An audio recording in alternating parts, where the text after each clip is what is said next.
Welcome to NM classes. प्रिय छात्रों, कैसे हैं आप सभी? घरों में रहो और पढ़ते रहो अच्छे से।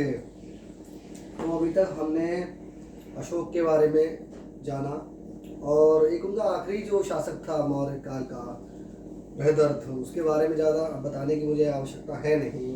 बृहदर्थ जो था वो, प्रिय छात्रों, मौर्य काल का अंतिम एक सम्राट था और कहा जाता है कि अशोक के बाद ऐसा कोई शासक नहीं हुआ जो मौर्य साम्राज्य को संभाल पाया।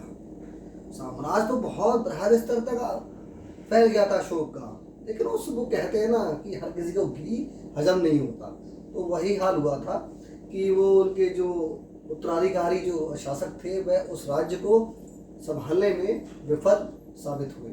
और जो अंतिम शासक था बृहदर्थ, उसकी जो 187 ईसा पूर्व में उसका जो सेनापति था पुष्यमित्र शुंग उसी ने उसे जान से मार दिया। ऐसा हुआ था, बृहदर्थ जो था वह अपनी सेना का निरीक्षण करने के लिए गया साथ में, और जब सेना का निरीक्षण होगा तो उसमें कौन साथ में होगा? सेनापति। तो सेनापति साथ थे, तो पहले से ही पूरी चाल थी, तो पुष्यमित्र शुंग ने उसे मार दिया और उन्होंने शुंग वंश की नींव डाली। उसके बाद से ही कहा जाता है कि बौद्ध धर्म भारत से छीड़ होता चला गया। हालांकि ऐसा नहीं है कि बिल्कुल समाप्त हो गया। गुप्त काल में भी अच्छा खासा रहा, जबकि वहाँ पर मंदिरों का बहुत उल्लेख, मतलब मंदिर काफ़ी बनाए गए, लेकिन तब भी बौद्ध धर्म पर काफ़ी आघात पहुँचा। जो डेवलपमेंट या विकास जो था, जो लगातार हो रहा था मौर्य साम्राज्य में या उससे पहले, वह रुक गया था, एक तरीके से हम कह सकते हैं। चलो देखते हैं आज कि अब मौर्य काल तो लगभग समाप्त हो गया है, लेकिन कहते हैं ना किसी के शासन और प्रशासन की क्या विशेषताएं होती हैं, वह एग्जामिनेशन में ज़रूर आता है, पूछता है उसे आयोग। और ये मौर्य प्रशासन तो प्रिय छात्रों बहुत ही इम्पोर्टेंट है, मोस्ट इम्पोर्टेंट समझिए। तो मैं समझाता हूँ, ये बड़ा भाग है, इसे समझाने में इस पर एक क्लास में और ले सकता हूँ, या हो सकता है किसी क्लास में हो जाए, लेकिन मुझे उम्मीद है कि शायद इस क्लास में ना हो पाए। तो देखते हैं इसके लिए।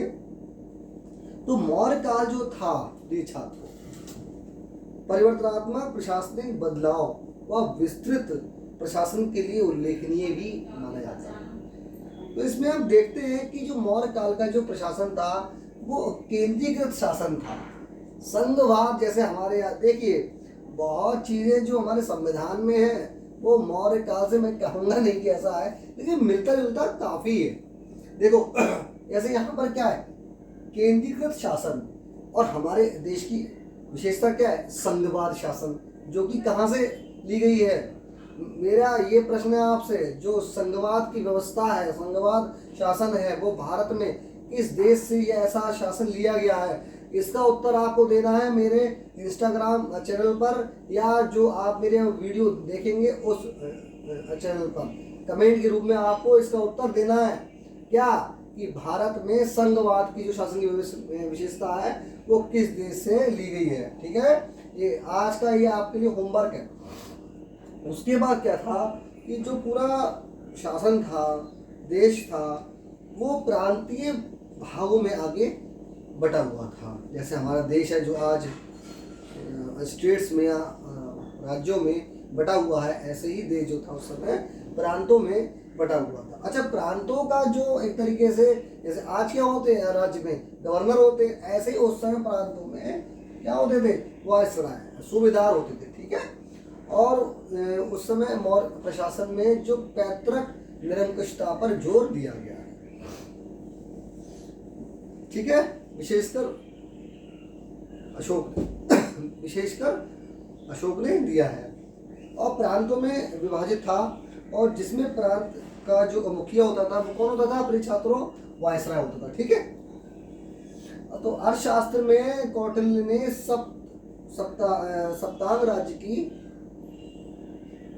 सप्तांग राज्य का उल्लेख भी किया है इसमें। ठीक है, तो पहला क्या भाई? पहला है स्वामिन, मतलब सप्तांग मतलब क्या? राज्यों में कौन कौन क्या होगा। तो पहला कौन है? सबसे बड़ा तो कौन होगा भाई? सम्राट।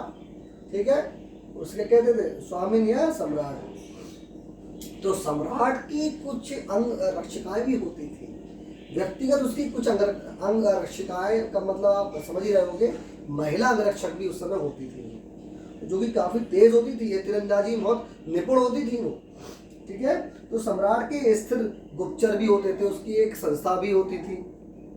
ठीक है, और कुछ घूमने वाले भी गुप्तचर होते थे, जिन्हें क्या कहा जाता था, संचारा, है ना प्रिय छात्रों। तो संचारा वो थे जो घूमने वाले गुप्तचर थे। ठीक, तो घूमने वाले ये कौन थे गुप्तचर, उन्हें क्या कहते थे, संचारा। और उसके बाद क्या है कि चंद्रगुप्त मौर्य जो कि अशोक के कौन थे, दादा, ये प्रश्न बिल्कुल आया हुआ है। चंद्रगुप्त ने एक संस्था बनाई थी गुप्तचरों की, जिसे क्या कहा जाता था, ओवरसियर, है ना प्रिय छात्रों। जो चंद्रगुप्त मौर्य ने जो गुप्तचरों की संस्था बनाई थी, उसे क्या कहा जाता था, ओवरसियर। ये आया हुआ प्रश्न है। ठीक है, दूसरा है इसके, अब इसमें बता देता हूँ इसके बारे में थोड़ा सा और। डियोडोरस के एपिस्कोआई, डियोडोरस का एक जो उन्होंने लिखा है एपिस्कोआई, और स्ट्राबो और आर्यन के एफोरी में भी यही शब्द यूज हुआ है। मतलब डियोडोरस ने एपिस्कोआई में, आर्यन ने, स्ट्राबो ने भी चंद्रगुप्त मौर्य की जो विशेषता, मतलब चंद्रगुप्त मौर्य ने जो एक गुप्तचरों की संस्था बनाई थी, उसे क्या कहते थे, ओवरसियर। ये उन्होंने अपने ग्रंथों में उसको उल्लेखित किया है। ठीक है, दूसरा है अमात्य, बहुत महत्वपूर्ण है छात्रों, आप इसे लिख लें, नोट कर लें, ये प्रश्न आते ही आते हैं, कंफर्म है, 100% गारंटी से मैं कहता हूँ। मौर्य काल के प्रशासन में से, वास्तुकला में से ये प्रश्न आते ही आते हैं, चाहे कोई एक प्रश्न आएगा अवश्य, और कभी कभी 2 भी प्रश्न आपको मिल जाते हैं। ठीक है, फिर क्या है, अमात्य। अमात्य कौन होते थे भाई, उच्च अधिकारी। उच्च अधिकारी होते थे, मंत्री होते थे, सलाहकार होते थे, विभागों के मुख्य अधिकारी होते थे, उन्हें क्या कहते थे अपने छात्रों, अमात्य। तो मेगास्थनीज और बाद के जो यूनानी लेखक हुए हैं, जैसे डियोडोरस, स्ट्राबो, ठीक है, या आर्यन, इन्होंने मंत्री परिषद को बहुत प्रभावशाली बताया है। उन्होंने कहा कि सम्राट को भी, मतलब कोई भी जो निर्णय लेते थे, उसमें मंत्री परिषद का बहुत हाथ होता था। ठीक है, तो इसमें सम्राट को जैसे गवर्नर है, वायसराय है, उप गवर्नर है, कोषाध्यक्ष है, ठीक है, सेनापति है, नौसेना अध्यक्ष है, न्यायाधीश है, मुख्य न्यायाधीश है, और अन्य जो उच्च अधिकारियों की जो नियुक्ति होती थी, उसमें मंत्री परिषद का बहुत हाथ होता था। उनकी सलाह के बिना, ये समझ लीजिए, उस समय नियुक्तियां नहीं होती थी। ठीक है, और मंत्री परिषद की बैठकों में महामंत्री या उच्च मंत्री भी भाग लेते थे। एक पद और होता था, महामंत्री या उच्च मंत्री, महामंत्री। ठीक है ये छात्रों, तो ये भी उनकी बैठकों में भाग लेते थे। तो राज्य के सामान्य मामलों की देखभाल के लिए वहां निकायों की आवश्यकता होती थी। तो निकाय कौन होते थे, निकाय देखो मैंने लिखा है इसमें, निकाय जो होते थे वह होते थे प्रशिक्षित अधिकारी। प्रशिक्षित जो अधिकारी होते थे वो कौन होते थे, निकाय। तो इनकी भी एक समिति होती थी। ठीक है, अर्थशास्त्र ने केंद्र में उच्चतम अधिकारियों को लगभग 18 तीर्थों में बांटा है। 18 तीर्थों का अर्थात यहाँ पर क्या है, 18 विभागों में बांटा है ना छात्रों। तो इसमें कौन थे भाई, मंत्री। मंत्री यहाँ पर कौन है, इसमें मैंने जो महत्वपूर्ण है छात्रों वही लिखा है। मंत्री होते थे मुख्यमंत्री। ठीक है, उसके बाद पुरोहित।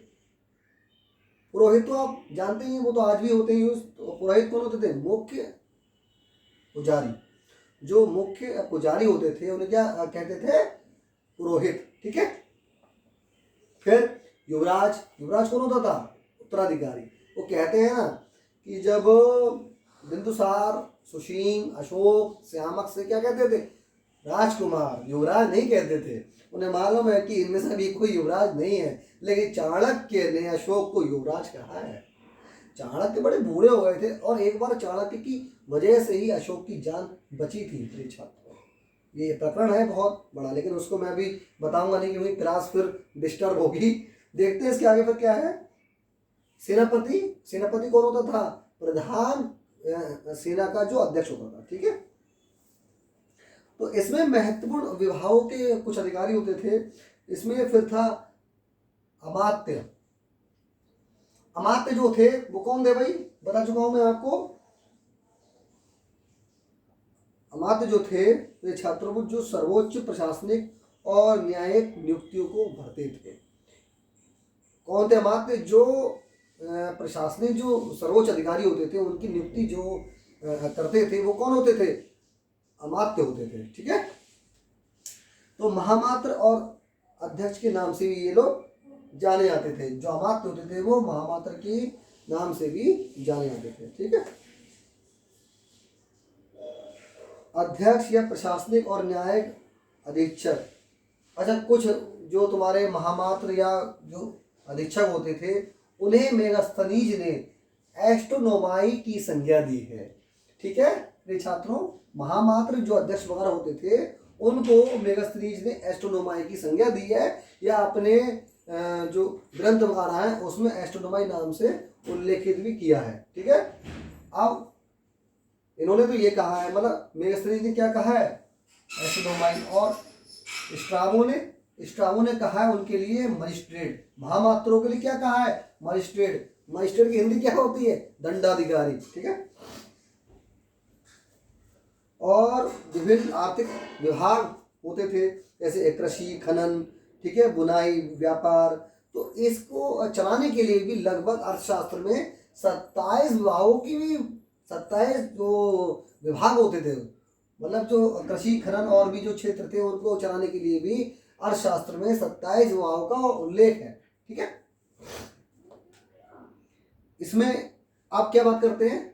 अब प्रिय छात्रों, जो मैं आपको समझाने जा रहा हूँ ये बहुत महत्वपूर्ण है बेटा। ये प्रश्न आए हैं, ठीक है, तो इन पर आप गौर करें। क्या है? ठीक, तो इसमें पहला है, जो नगरों और शहरों को देखने वाले मजिस्ट्रेट होते थे उन्हें क्या कहते थे? न्यायाध्यक्ष। नगरों को देखने वाले कौन होते थे?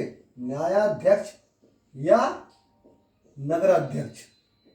जो आदमी होते हैं, आज होते नहीं होते हैं भाई, है? समाजवादी पार्टी का नगर अध्यक्ष, बहुजन समाज पार्टी का नगर अध्यक्ष, भारतीय जनता पार्टी के है। तो ये तो देखिए सिस्टम कहीं ना कहीं से तो अधिग्रहित होता ही है। तो ये सब कौन है?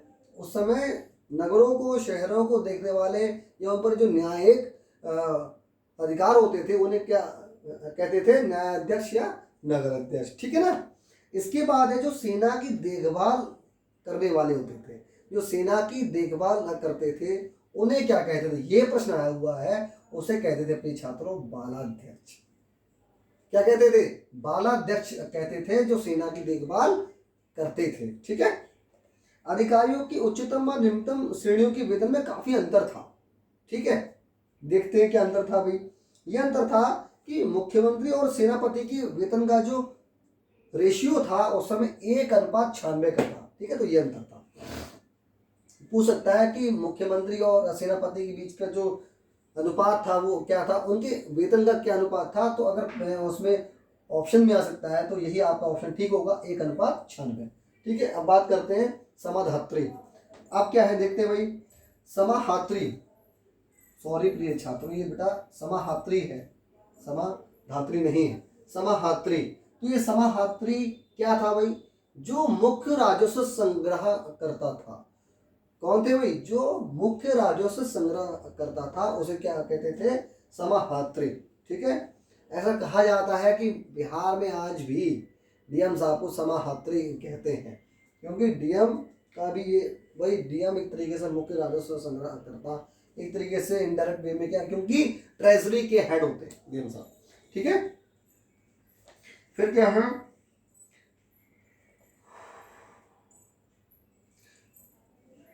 समनिधात्री कौन होते थे भाई? समनिधात्री, इसके बाद है समनिधात्री। कोषाध्यक्ष को क्या कहते थे प्रिय छात्रों? समनिधात्री, ठीक है। इनमें शब्दों में हल्का फुल्का अंतर है, तो आप उनके हल्के फुल्के अंतर से उनका मीनिंग बदल रहा है, तो आप इन शब्दों को विशेष तौर पर लिख लिख के देखें। आप किसी भी नोट्स को 5 बार पढ़ लेंगे मेरे हिसाब से, लगभग महीने 2 महीने के डिफरेंस से अगर 5 बार पढ़ लेंगे तो आपको, और छठी बार तो आप ऐसे पढ़ेंगे विवेकानंद जी की तरह, बिल्कुल ऐसे देखना आप। ठीक है, तो समृद्धात्री हो गया।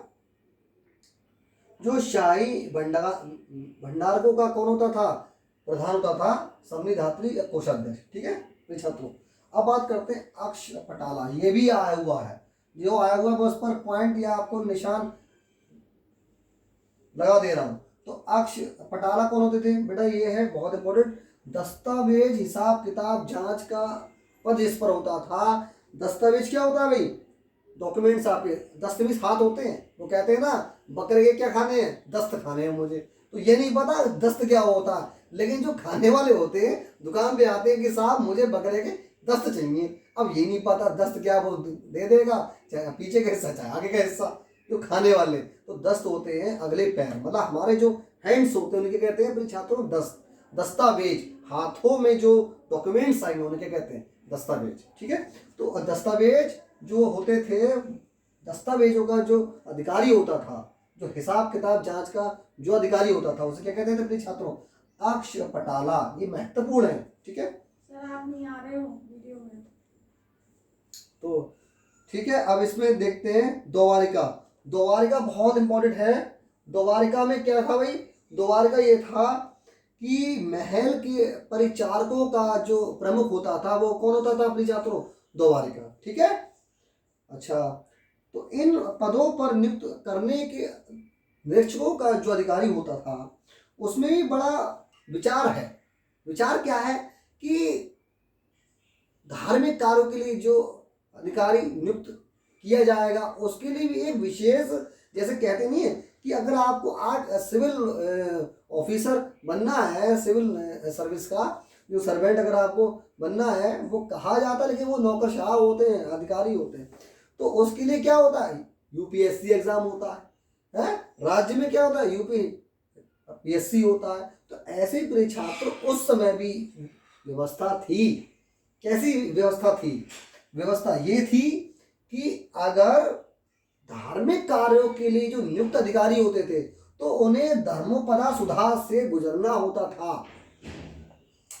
मतलब इससे अगर वो थोड़ा हिंसावादी है तो उसको अहिंसावादी में परिवर्तित कर या एक कर्तव्यनिष्ठ या शीलवान बनाने के लिए धर्मोपदा सुधा संस्कार से गुजरना होता था। ठीक है, और उसके बाद है समाहर्ता। समाहर्ता कौन होता था भाई, समाहर्ता होता था राजकोष का सचिव।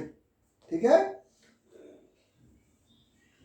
तो राजकोष के सचिव की जो नियुक्ति होती थी उसका जो पद होता था तो छात्रों में कौन होता था, समाहर्ता। तो तीनों में देखो कितना अंतर है, समनिधात्री, समाहर्ता और समाहर्त्री, तो तीनों ही मिलते जुलते शब्द हैं बेटा, लेकिन तीनों में ही अंतर है, तीनों का ही मीनिंग अलग अलग है। ठीक है, तो ध्यान से आप इसे लिख लें, बहुत इंपॉर्टेंट है। फिर है अर्थोपदा असुधा। अर्थोपदा असुधा क्या था भाई, ये वह होता था कि जो अधिकारी अर्थोपदा असुधा मतलब धन निरीक्षण के लिए नियुक्त होते थे तो उन्हें अर्थोपदा संस्कार से गुजरना होता था। ठीक है, और इसके बाद है आमोद उद्यान।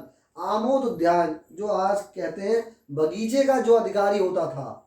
ठीक है प्रिय छात्रों, तो बगीचे का जो अधिकारी होता था उसे कामोपदा सुधा से गुजरना होता था। ठीक है, ये संस्कार थे कुछ, और इनसे गुजरना के इनसे उन्हें शुद्ध भी किया जाता था। शुद्ध का मतलब ये थोड़ी ना नहला धुला दिया साबुन लगा दिया, ऐसा नहीं।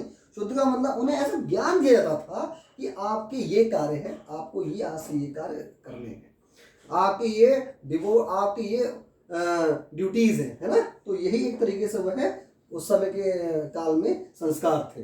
ठीक है, पूछ सकता है ये कि कामोपदा सुधा क्या था, है ना। अब बात करते हैं भयोपदा सुधा। भयोपदा सुधा क्या था भाई, जो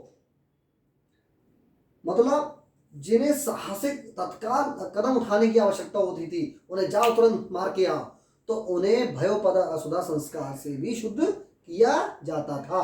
मतलब ये नहीं कि जो कोई डरपोक है तो डरपोक को भी ऐसे उन्हें एक तरीके से उनका ब्रेन वॉश इस तरीके से उस समय होता था अपने छात्रों कि वह वीर बन जाता था। तो वह वीरता बनाने के लिए उसे वीर मतलब एक तरीके से वीर बनाने के लिए जो संस्कार होता था वह होता था भयोपदा सुधा, ठीक है, भय से मुक्त। अब बात करते हैं, ये तो एक तरीके से हमने देखा अपने छात्रों कि उनका मौर्य प्रशासन में। अब बात करते हैं जनपद, मतलब अब बात करते हैं जनपद, प्रांत, खंड वगैरह ये क्या थे, महत्वपूर्ण है। तो देखते हैं इसमें जनपद जो थे प्रिय छात्रों, देखो ये प्रश्न इसमें आया हुआ है। क्या प्रश्न है इसमें? जनपद जो उस समय थे प्रिय छात्रों वो 4 प्रांतों में विभाजित थे, ठीक है। तो जनपद जो थे वो 4 प्रांतों में विभाजित थे। प्रांत कौन कौन से थे उस समय भाई? बहुत महत्वपूर्ण है। उत्तरापथ, तो उत्तरापथ जो था उसकी राजधानी क्या थी? तक्षशिला। उत्तरापथ की क्या राजधानी थी प्रिय छात्रों? और तक्षशिला अर्थात गांधार। तो आप समझिए डायरेक्शन से, दिशाओं से राज्यों का नामकरण इसमें किया गया है। नॉमेनक्लेचर जो किया गया है वो डायरेक्शन से किया गया है स्टेट्स का। तो उस समय क्या था? उत्तरापथ अर्थात गांधार, सबसे ऊपर जाएंगे आप तो उसकी राजधानी क्या थी? तक्षशिला। फिर दक्षिणापथ, दक्षिणापथ की क्या थी राजधानी? स्वर्णगिरी। ये प्रश्न आ चुके हैं, इसे हल्के में लेना मत।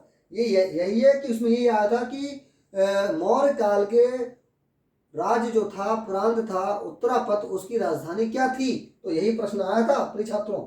और एक बार आया था अब पूर्वी भारत का, लास्ट ईयर के प्रैक्टिस सेट में आप उठा के देख लें गारंटी से। उसमें आया था कि पूरी भारत की, मौर्य काल की पूरी भारत की राजधानी क्या थी? ये प्रश्न लास्ट ईयर में आया है यूपी पीएससी 2020 में कि पूर्वी भारत की राजधानी क्या थी? तोसाली, ठीक है। दक्षिण पथ की क्या थी? स्वर्णगिरी। और एक राज्य था अवंतीरथ, अवंतीरथ की क्या थी राजधानी प्रिय छात्रों? उज्जैन। 4 तो ये हो गए, एक उत्तरापथ, दूसरा दक्षिणपथ, तीसरा पूर्वी भारत, चौथा अवंतीरथ जो मध्य भाग था। अब बात करते हैं एक क्षेत्र और अलग जोड़ा गया था, वो अशोक के द्वारा जोड़ा गया था प्रिय छात्रों। तो कौन सा था? कलिंग। कलिंग जब जीत लिया तो ये 5वां एक तरीके से प्रांत बन गया और प्रांत इसमें जोड़ा गया। उसकी राजधानी क्या थी? तसाली या धौली। बताया था मैंने आपको लास्ट क्लास में, धौली का क्या एक तरीके से स्तंभ अभिलेख भी है, याद आ गया होगा आपको। तो कलिंग का जो राजधानी थी वह प्रिय छात्रों तसाली या धौली। इसमें कंफ्यूज ना होना, कैसे? क्योंकि पूर्वी भारत की जो प्रिय छात्रों राजधानी है, यहाँ देखिए आप, पूर्वी भारत की जो राजधानी है वहां पर कौन सी थी? तोसाली। तो यहाँ पर सिर्फ ओ की मात्रा का अंतर है, और लेकिन दोनों अलग अलग है भाई, कंफ्यूज ना हो आप लोग, ध्यान दें। पूरी भारत की जो राजधानी वो क्या है? तोसाली है। और कलिंग की राजधानी क्या है? तसाली। तो सिर्फ ओ की मात्रा अंतर है, लेकिन दोनों नाम, दोनों ही नाम अलग अलग है और दोनों राज्यों की राजधानी का नाम अलग अलग है। तो कलिंग की क्या थी? तसाली या धौली, ठीक है। तो ये 5वां प्रांत था जो अशोक के द्वारा जोड़ा गया था, ठीक है। अब जो प्रांत थे वो आगे खंडों में विभाजित हो जाते हैं। यहाँ हम देखेंगे जो प्रांत थे प्रिय छात्रों वो आगे जाके खंडों में विभाजित हो जाते हैं। जैसे हमारे इस समय प्रांत, जैसे हमारा स्टेट है वो मंडल में जाके, डिवीजन में जाके डिवाइड होता है, तो खंडों में जाके एक तरीके से विभाजित हो जाती। तो उसका जो मुखिया होता था वह कौन था? चलो इधर ही से आके मैं आपको समझा देता हूँ। प्रादेशिक कौन थे? उसके जो उस समय मुखिया होते थे वो कौन होते थे प्रिय छात्रों? प्रादेशिक। और जो खंड होते थे वो आगे जाके जिलों में विभाजित होते थे। जिलों के समय एक तरीके से अगर हम कहेंगे तो मुखिया कौन होते थे? राजुक, राजकों, ठीक है। तो उनके अंडर में कौन होते थे? युक्त या क्लर्क, चाहे युक्त कह लो चाहे क्लर्क कह लो, ठीक है। और जो जिले या राजुक होते थे वो आगे जाके 5 या 10 गांव के, होता क्या था, जिला जो होता था वो 5 या 10 गांव के समूह को हम क्या कहते थे उस समय? जिला या युक्त, ठीक है। अब बात करते हैं कि जो आगे जाके जिला जो बट्टे थे वो स्थानिक में जाके बटते थे। स्थानिक अर्थात गांव में जाके बढ़ जाते थे। ठीक, तो इनका जो मुखिया होता था वो कौन होता था? स्थानिक, ठीक है, या ग्रामीणी, ठीक है। इनका प्रमुख जो होता था परीक्षार्थी कौन होता था? स्थानिक, गांव का जो है ना। तो और स्थानिक कौन होता था? कर संग्राहक, गांव के स्तर पे जो कर संग्रह करता था वो कौन होता था? स्थानिक, वही स्थान के इंसान, मतलब वही वहां के स्थान का ही अधिकारी स्थानिक। और इसकी सलाह के लिए कौन नियुक्त होते थे? गोप, ठीक है, महत्वपूर्ण है बच्चों। तो इसमें हम देखेंगे कि सबसे मतलब प्रशासन की सबसे बड़ी इकाई कौन था? सम्राट, ठीक है। सबसे बड़ी कौन इकाई है? सम्राट। और सबसे निम्न इकाई मतलब अगर वैसे हम देखेंगे तो स्थानिक आएगा, ठीक है, या ग्रामीणी आएगा, ठीक है ना। तो ग्रामीणी या उधर ऊपर सम्राट। और अगर हम देखेंगे राज्यवार मतलब जैसे कि देश के हिसाब से तो सबसे ऊपर राष्ट्र और उसके बाद नीचे क्या था? गांव। निम्न इकाई क्या थी? गांव। तो अब इसमें प्रश्न यह भी आ चुका है अपने छात्रों कि मौर्य प्रशासन जो है संरचनात्मक रूप से किस आकृति में था? तो वह पिरामिड आकृति का था। मौर्य प्रशासन संरचनात्मक रूप से पिरामिड आकृति का था। ये जो प्रिय छात्रों क्रम है ये एज इट इज एग्जाम में आया है, तो इस क्रम को आप लिख लें, रट लें, समझ लें। क्या है? स्थानीय, उसके बाद द्रोण, द्रोण के बाद मुख, मुख के बाद स्वर वातिका, फिर आखिर में समग्रहण। क्या होते थे भाई? ये गांव की प्रशासनिक इकाई थे जो सबसे बड़े पहले 800 गांव में बटी होती थी। 800 गांव में उसे क्या कहते थे? स्थानीय, ठीक है। फिर 400 गांव में द्रोण, फिर 200 गांव में मुख, ठीक है। और इस मतलब गांव की घटती हुई संख्या के अनुसार इनको नामकरण दिया गया।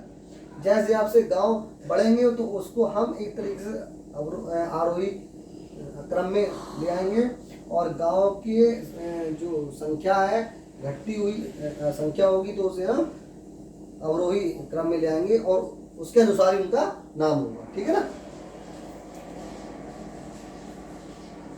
मेगस्थनीज के अनुसार अर्थशास्त्र द्वारा मंडित पाटलिपुत्र का नगर, जो पाटलिपुत्र था मेगस्थनीज के अनुसार, वो प्रिय छात्रों 6 समिति द्वारा संचालित होता था। ये बहुत महत्वपूर्ण है, ठीक है। ये 6 समितियां कौन सी थी अब मैं इसमें आपको समझाता हूँ। ये बहुत महत्वपूर्ण है। इसमें कुछ जो इम्पोर्टेंट है वो मैंने लिख लिया है, बाकी जो इम्पोर्टेंट नहीं है वो नहीं लिखा है, वो मैं आपको बोल दूंगा, ठीक है। तो भाई समिति में सबसे पहले क्या था? उसे उस समय हम समिति, मंडल या बोर्ड कह सकते थे, ठीक है। तो पहला था इसका प्रिय छात्र उद्योग। क्या कार्य था भाई? उद्योग का कार्य ये होता था कि जो रॉ मटेरियल उस समय होता था, कच्चा माल, उसकी निगरानी का जो काम होता था प्रिय छात्रों वो उद्योग का होता था, ठीक है। और उसका विक्रय क्रय करने का, निर्मित सामग्री कैसे बेची जाएगी, इस तरीके से सारे जो कार्य थे वो उद्योग के थे। ज़्यादातर जो कार्य होते थे वो उसके समय उद्योग के होते थे। और उन्हें प्रमाणित करने का, उन पर मुहर लगाने का जो काम होता था वो प्रिय छात्रों उद्योग का होता था कि हमने इसे क्या कर दिया, सर्टिफाइड, है ना। तो सर्टिफिकेशन का जो काम होता था वो उद्योग का होता था। अगला है विदेशी। तो विदेशी एक विभाग था, उसमें का उसका क्या काम था? तो इसको डियोडोरस या स्ट्राबो, डियोडोरस और स्ट्राबो ने इसका बड़ा अच्छे से उल्लेख किया है।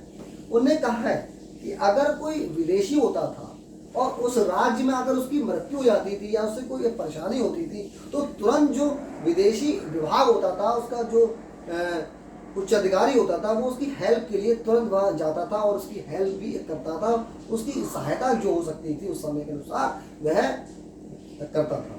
तो स्ट्राबो ने, डियोडोरस ने इसका यह भी उल्लेख किया है कि अगर इन केस उसकी डेथ हो गई, मृत्यु हो गई, तो उसकी पीछे जो संपत्ति जो छूट गई है वह उसके घर वालों को पहुंचाई जाती थी। अगर वह मान लीजिए सीरिया का कोई विदेशी है तो सीरिया तक उसकी संपत्ति को या उसकी जो धनराशि होती थी जो उस समय वो मौर्य साम्राज्य में काम करता था तो उसका वेतन वगैरह जो भी कुछ बकाया होता था वह पहुंचाया जाता था। तो इसकी लिए बहुत बड़ी ईमानदारी का कार्य था। ठीक है, तो इसलिए उसका उल्लेख स्ट्रैबो और डियोडोरस दोनों ने अच्छे से किया है। अब बात करते हैं, तीसरा है जन्म और मृत्यु पंजीकरण, जो आज भी होता है ना भाई। क्या होता है कि आजकल क्या है, बिना बर्थ सर्टिफिकेट के एडमिशन नहीं होगा, तो वही है जन्म मृत्यु पंजीकरण। जन्म लो तो भी पंजीकरण, मरोगे तब भी पंजीकरण। मतलब आपको प्रमाणित करना है कि किसी का जन्म हुआ है, और कोई मर गया तो उसका भी प्रमाण। तो क्या है ये, इसमें क्या होता था, ये इसलिए होता था विवाह कि ऐसा नहीं है कि कोई शूद्र है, कोई उच्च जाति का है, वर्ण है, मतलब सवर्ण है तथा कथित, तो उस समय उनकी हम देख रहे हैं कि कौन मर रहा है कौन जी रहा है। उसमें यह एक ट्रांसपेरेंसी थी कि किसका कितना जन्म हो रहा, किसकी कितनी मृत्यु हो रही है। तो मतलब इनके बीच में आपस में कोई भेदभाव या आपस में इन्हें कोई प्रताड़ित तो नहीं कर रहा है, मतलब कहीं इनके आपस में कोई संघर्ष तो नहीं है इनके बीच में जो इसके कारण इनकी मृत्यु हो रही है ना। तो इसलिए यह विवाह होता था जन्म मृत्यु पंजीकरण। ठीक है, अगला है व्यापार वाणिज्य बाजार नियम का विभाग। क्या काम था भाई इसका, यह मंडल जो था अपने छात्रों वो भार और माप की इकाई को निश्चित करता था। मतलब जो व्यापार वाणिज्य और बाजार नियम का जो विभाग था उसका काम था, क्या काम था कि भाप और माप की, भार है या भाप नहीं है, सॉरी मेरे छात्रों, तो भार और माप की जो इकाई होती थी उनको निश्चित करता था। ठीक है, और उन पर नज़र भी रखता था, गुणवत्ता भी देखता था उनकी कि जो क्वालिटी उसकी अच्छी है या नहीं है, जो भी आर्टिकल है। ठीक है, और अकाल के समय उसकी पूर्ति के लिए भी तत्पर यह विभाग तैयार रहता था। ठीक है, फिर इसके बाद अब इसके अंडर में कुछ और विभाग आएंगे। पहला है जैसे कि फोर्थ का ए हम कह सकते हैं निर्मित वस्तुओं का विभाग। क्या काम था भाई इसका, काम प्रिय छात्रों यह था कि वह सख्त निगरानी रखता था जो आउटपुट आर्टिकल्स आ गए हैं, मतलब जो हमें उत्पाद प्राप्त हो गया है उन उत्पादों की गुणवत्ता सही है नहीं सही है, या उसकी कहीं चोरी चकारी या उसमें कुछ मिलावट तो नहीं हो रही है। तो जो कार्य था वो निर्मित वस्तु का जो विभाग होता था उसका ये कार्य होता था। ठीक है, दूसरा उसके अंडर में था, मतलब व्यापार के अंडर में कर संग्रह विभाग। ये प्रिय छात्रों बहुत बड़ा बहुत ही रिस्की वाला विभाग इसलिए था कि उस समय जो भी उत्पाद मतलब बेचे जाते थे, ठीक है, जिनका भी विक्रय होता था उसका 1/10 भाग है ना, मतलब जो भी विक्रय होता था उसका 1/10 भाग कर के रूप में लिया जाता था। और जो कर की चोरी करता था, अब देखना इस बात को, जो कर की उस समय चोरी करता था, टैक्स नहीं देता था, उसको मृत्युदंड की सजा का प्रावधान था। इतनी बड़ी सजा, मतलब सीधे कैपिटल पनिशमेंट। तो कैपिटल पनिशमेंट या मृत्यु दंड जो दिया जाता था वो कर चोरी पर था।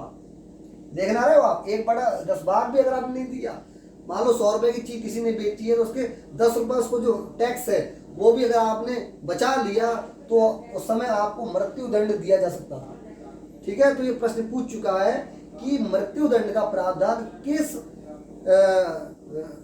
किसके तहत दिया जाता था, तो वो कर के दायरे में आता था। ठीक है, तो ये छात्रों इसके बाद है दुर्ग या किले बंदी। इसका जो अध्यक्ष होता था वो अंतः महामात्र होता था। ठीक है, इसका काम क्या था भाई, इसका काम ये था, किले बंदी क्या होती है भाई, किले को बांधना, मतलब उसकी सीमा की, उसकी जो सीमाएं उनकी सुरक्षा। तो उसकी सीमाओं की जो सुरक्षा का जो उस समय अधिकारी होता था वो कौन होता था प्रिय छात्रों, अंतः महामात्र। वह उसकी सीमा की सुरक्षाओं का अधिकारी होता था। और ऐसा कहा जाता है जो अंतः महामात्र उस समय सीमा की सुरक्षा का अधिकारी होता था वो चारों वर्णों से लिया जाता, उसमें भेदभाव नहीं होता था, उसमें योग्यता के अनुसार, कर्मों के अनुसार उसका मतलब उस अधिकारी की नियुक्ति होती थी। ठीक है, उसमें कोई भेदभाव नहीं था। तो अब बात करते हैं युद्ध, उसमें एक उसके अंदर एक विभाग और था, युद्ध कार्यालय। तो युद्ध कार्यालय में हम देखेंगे तो लगभग उसमें 30 मेंबर थे, 30 सदस्य होते थे, और जो आगे जाके 6 मंडलों में विभाजित होते थे। ठीक है, तो 6 मंडल उसमें कौन कौन से हैं? तो इसमें पहला मंडल है नौवाहन विभाग। ठीक है प्रिय छात्रों, तो इसमें मैंने इसको लिखा नहीं है क्योंकि महत्वपूर्ण नहीं है, पूछता नहीं है। हाँ, उसमें एक चीज महत्वपूर्ण है, वो बता देता हूँ आपको, लिख भी दूंगा अभी मैं ऊपर। पहला था नौवाहन विभाग। नौवाहन आप जानते ही, नौवाहन मतलब नौसेना वाला काम। ठीक है, तो नौसेना का जो प्रभारी होता था वो नौवाहन विभाग में होता था। कौटिल्य ने नौवाहन विभाग का या नौसेना का उल्लेख नहीं किया है। अगर आपसे पूछे कि कौटिल्य ने किस विभाग का या किसका उल्लेख नहीं किया, तो वह है नौसेना। नौसेना का कोई उल्लेख नहीं किया है, किसने? कौटिल्य ने या चाणक्य ने। ठीक है प्रिय छात्रों, बस इतना ही इसमें था इंपॉर्टेंट, इसलिए मैंने मेंशन नहीं किया था इसमें। दूसरा है महत्वपूर्ण पदाध्यक्ष। भी ये कौन होता था? पैदल सेना का जो प्रभारी होता था, पैदल सेना का जो अध्यक्ष होता था, उसे क्या कहते थे? पदाध्यक्ष। ठीक है, ये प्रश्न आ चुका अभी। अगला है घुड़सवार। घुड़सवार जो होता था बेटा, वो घुड़सवारों का जो अध्यक्ष होता था उसे क्या कहते थे? अश्वाध्यक्ष। ठीक है, ये आ चुका है अश्वाध्यक्ष। और युद्ध रथों का जो प्रभारी होता था, अध्यक्ष होता था, उसे क्या कहते थे? रथाध्यक्ष। ज्यादातर नाम मिलते जुलते ही हैं। एक अलग है, युद्ध हाथियों का जो अध्यक्ष होता था उसे क्या कहते थे? हस्ताध्यक्ष। तो ये महत्वपूर्ण यही आया है, जो डिफरेंट नाम होता है प्रश्न वहीं से आता है, क्योंकि वो आपसे ये नहीं ये पूछेगा कि घुड़सवार का अध्यक्ष कौन था। क्यों? आपको मालूम है घुड़सवार को हम एक नाम और क्या कहते हैं? अश्व। तो उसका क्या हो जाएगा? अश्वाध्यक्ष। इसलिए वो आपसे नहीं पूछेगा, पूछेगा आपसे क्या कि युद्ध हाथियों का जो अध्यक्ष कौन था? वो था हस्ताध्यक्ष। बिल्कुल डिफरेंट था। ठीक है ना? तो आप इस एग्जाम में बेटा पढ़ने की ये कोशिश भी किया करो अपने आप से कि क्या महत्वपूर्ण हो सकता है क्या नहीं, वो आपको आएगा और आपके एक्सपीरियंस से ही आएगा।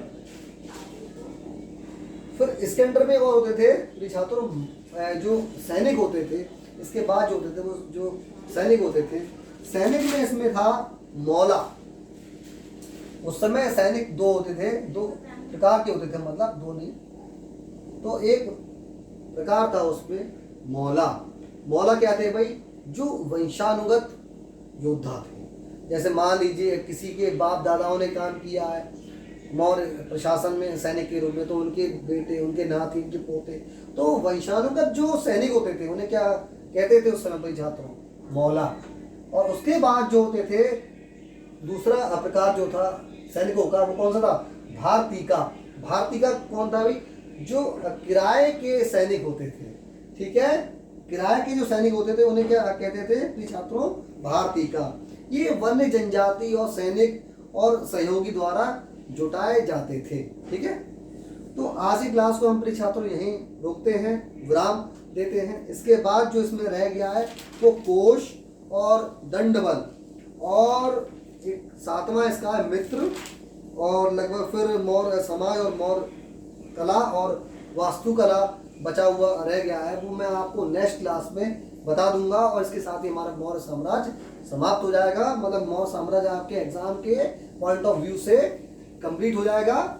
और मुझे उम्मीद है कि यहाँ इसके अलावा प्रश्न बाहर आया तो बहुत बड़ी बात है, 1% हो सकता है इससे बाहर आ जाए, वरना आपको लगभग इसी से प्रश्न मिलेगा। तो thank you for watching N classes, और मेरी क्लास को सब्सक्राइब तो यार कर दिया करो। अरे गुरु दक्षिणा में इतना तो दे दो कम से कम कि सब्सक्राइब, लाइक, कमेंट, अगर जैसा भी लगे, बुरी लगे तब भी दो, अच्छी लगे तब भी दो, जैसी आपकी इच्छा है। लेकिन मैं तो आपकी सेवा में तत्पर हूँ। मैं चाहता हूँ छात्रों कि जो छात्र मेहनत कर रहे हैं, पढ़ रहे हैं, उनके लिए मेरी हमेशा मेरी हेल्प आपके लिए हमेशा रहेगी कि आपकी कामयाबी में मेरा हाथ है। तो पढ़ते रहें, और जो भी आपकी क्वेरी है वो मेरे इंस्टाग्राम जो चैनल है वो मैंने उस दिन भी आपको लिख दिया था, फिर से मैं लिख देता हूँ, KU.LDEEP कुलदीप 2629। 2629 पर आप मेरे इंस्टाग्राम चैनल पर जो भी क्वेरी है आप पूछो, खूब पूछो, दबा के पूछो, हिस्ट्री का हो, ज्योग्राफी का हो, पॉलिटी का हो। और जो मैंने आपको एक प्रश्न और है, एक प्रश्न मैंने क्या दिया था स्टार्टिंग में कि संघात्मक जो व्यवस्था है संसद में, हमारे देश के जो संविधान में संघात्मक व्यवस्था वो किस देश से ली गई है, ये तो इस प्रश्न का आपको उत्तर देना है आज। कहाँ पे दोगे? मेरे इंस्टाग्राम चैनल पे KU.LDEEP कुलदीप, डॉट है बीच में KU के बाद, और 2629 पर, या मेरे जो चैनल है ना क्लासेस वाला यूट्यूब पर, आप उस पर भी उत्तर दे सकते हैं। और आज क्या एक प्रश्न और है, 2 प्रश्न दूंगा आज आपको। दूसरा प्रश्न दिए, भूगोल भी पढ़ते रहो अपने हिसाब से, जब मैं आऊँगा हिस्ट्री के बाद फिर मैं ज्योग्राफी भी आऊँगा और ऐसे ही समझाऊंगा जैसे हिस्ट्री में समझा रहा हूँ, और हो सके तो और उससे अच्छा भी समझा सकता हूँ। तो ज्योग्राफी में आज के लिए आपका एक प्रश्न है, वर्ल्ड ज्योग्राफी से है मेरे प्रिय छात्रों, कि ऐसा कौन सा देश है जिससे कर्क रेखा और जीरो देशांतर आपस में मिलते हैं? ऐसा कौन सा देश है, ऐसा कौन सा देश है जहां पर कर्क रेखा और जीरो देशांतर आपस में आके मिलते हैं? तो आप इस प्रश्न का उत्तर ढूंढना, शोध करना और मेरे इंस्टाग्राम चैनल पर इसका उत्तर दो आज, ठीक है? देखूंगा मैं, और मुझे कल तक उत्तर चाहिए, और इनकेस कोई बात नहीं आप आंसर नहीं दे पाए तो मैं आपको कल इसका आंसर बता दूंगा, ठीक है प्रिय छात्रों? तो नेक्स्ट क्लास में हम कल मिलते हैं आपसे। Thank you for watching NM classes, keep watching NM classes. नमस्कार प्रिय छात्रों।